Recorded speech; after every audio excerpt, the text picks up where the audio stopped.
I remember my same mom friends were saying, girl, once they turn 1, they are different on that plane. They be acting up.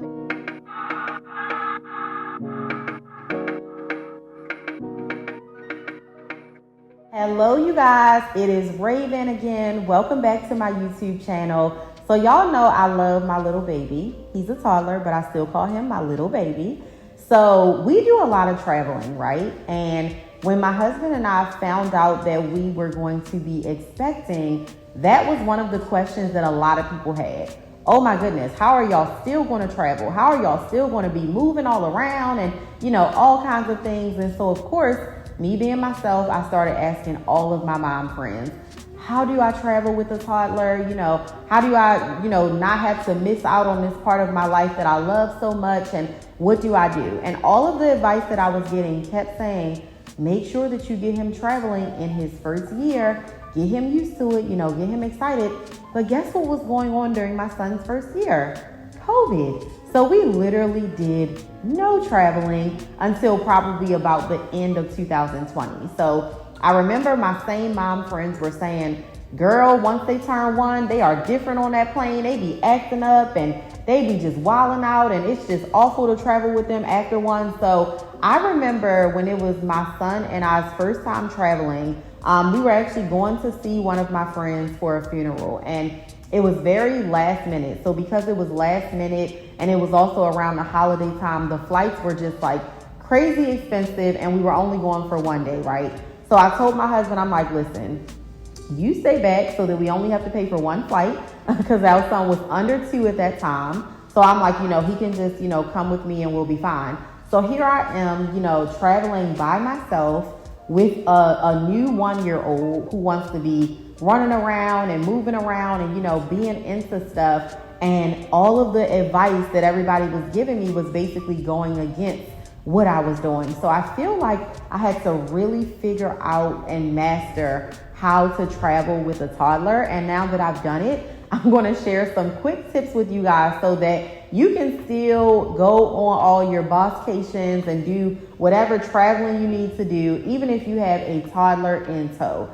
So tip number 1 with traveling with a toddler, make sure that you have snacks. And I know that y'all already knew that as moms, but you need to make sure that you have the right snacks. Like, you want to make sure that you have the type of snacks that are not going to melt all over their hands and then they're going to be like touching a bunch of stuff. So when we're traveling, I do not give my son chocolate. You also want to make sure that even though you have snacks, it's things that they can grab really quickly, but it's not things that can make a really big mess. Let me give you an example of why you don't want to do that. The first time that I traveled with my son, one of the snacks that I packed was some Honey Nut Cheerios. We know that kids, their sensory, they love like the sound of things. So we got on a plane and my son literally did like this and Cheerios exploded all on the plane. Needless to say, the woman that was sitting next to us was not very happy. So now when we travel, his snacks are things like maybe like gummies, they're not things that he can shake up in the air and like spill over everybody.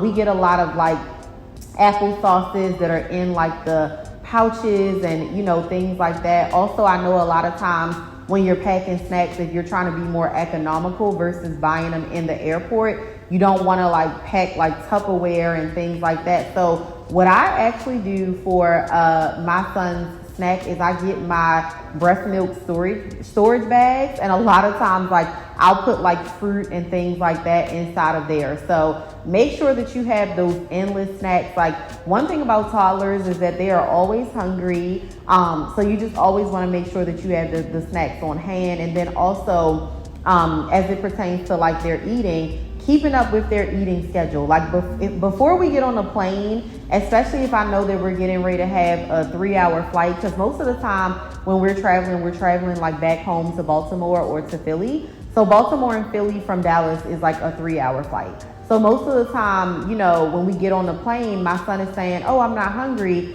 But I know being on a plane for 3 hours, eventually he's going to be hungry. So I'm grabbing, some French fries in the airport or something like that, that if he gets hungry on a plane, he can eat that's not just his snacks. Because I don't want to get him so filled up with applesauce and gummy bears and things like that, that when it's time to eat, he's like, I don't want to eat, because he's full off of like basically eating all these snacks. So moms, make sure that you have the endless snacks readily available for your kids. Tip number 2, make sure that if you have to pack a car seat, because that was my biggest thing when I would travel alone without my husband, is who is going to carry this car seat. You want to make sure that you actually have a car seat that is travel friendly. So I'm going to put y'all on if y'all have not heard of this. It's called the Raevyn car seat. It's super travel friendly. It's lighter in weight. It is much more comfortable when you're having to check it in, and you almost feel like you're not even really carrying much because it's lighter in weight. It comes with this book bag if you want to add that on, so you can literally put it on your back. It's so easy for you to carry, even if you're carrying that and your toddler. It's easy for you to install it inside of the car. And it is a little bit pricey, but to me, I feel like if you travel all the time, it is definitely something that is worth the investment, because you literally keep on using it. The car seat has started to become an issue for us because, one, my son's car seat is really heavy. So when I'm not with my husband, I'm like, I'm not carrying this. That was the first thing. But then 2, we would go and we would be renting cars.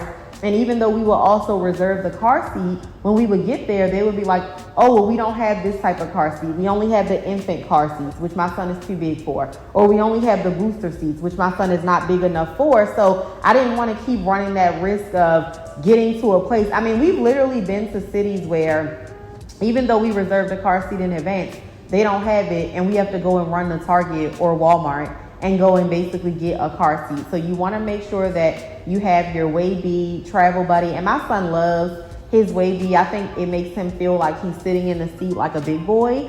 So they really love it. Like I said, it's easy to install. Again, it is a little bit of an investment. But I personally feel like it's a gift that keeps on giving, because it made our travels be a lot more comfortable. So that is going to be tip number 2.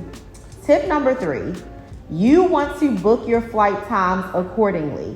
Do not book a flight time that is going to be in the middle of nap time. I have made that mistake before, and let me tell y'all, you want to make it so that the flight time, you're going to be boarding and getting in your seat when it's nap time. You don't want to make the flight where it's nap time and you just got to the airport, because that's the time that you want your kid to be able to run around. You want to tire them out. You want them to be able to move around so that when they're on a plane, they're not feeling like, oh my God, I'm in this tight space and I want to run around. You also want to make sure that you have some toys that you're bringing along, whether it be some little action figures for a boy, dolls, for a girl, having their tablet. If they don't have a tablet and you have Netflix, mom, you want to make sure that prior to going to the airport, you already have their favorite shows like downloaded and things like that. I also make sure that I bring other things outside of just like his tablet and depending on my Netflix, because I've been on flights and sometimes the Wi-Fi is down. So even bringing like a coloring book,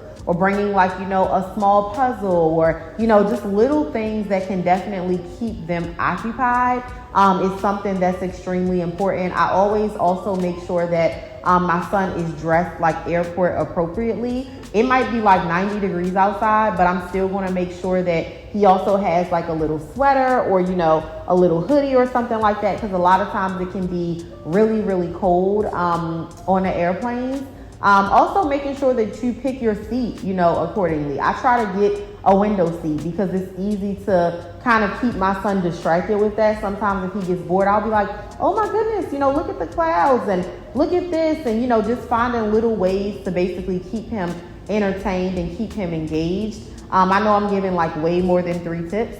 Another thing that my husband likes to do when we're on a flight together is after my son wakes up from his nap, he'll say, son, let's go for a walk. Okay, of course, we're on the airplane, so you're like, where are they walking? They literally will walk up and down the aisles like 2 or 3 times just so my son can feel like he's stretching, he's exercising, he's getting to do something other than basically sitting in a seat. So you want to make sure that you do that. Another thing, this is like 10 tips. Like, oh my God, we might as well just like change the whole like title of this video. Another thing is you want to make sure that you change their diaper before you get on the plane. Of course, on the plane, they do have like the changing tables and, you know, stuff like that. But you want to make sure that you change their, well, not diaper, because most toddlers, you know, they're in like pull-ups. If they're not already fully potty trained. But if they're still potty training, you want to make sure that you change their pull-up prior to getting on the plane. We have had to change our son's pull-up a few times on a plane, but typically because we do it before, we don't have to, you know, do it before. Also, make sure that they have lots of water in like their little sippy cup, or, you know, whatever is like their preferred thing that they like to drink out of. So I'm going to sign off of here because I know I said 3 tips, but I feel like I've given like 7. So I'm going to sign off of here. I hope that you guys enjoyed this video. I hope that you have an amazing time wherever your next destination is when you're traveling with a toddler, because you've actually implemented all these tips and it's much more comfortable for you guys. So I will see y'all in the next video. Do not forget to subscribe and do not forget to comment below. I want to hear from the moms. If you have some more travel tips that I did not include for toddlers, make sure that you comment below and include those tips, and I will see y'all soon.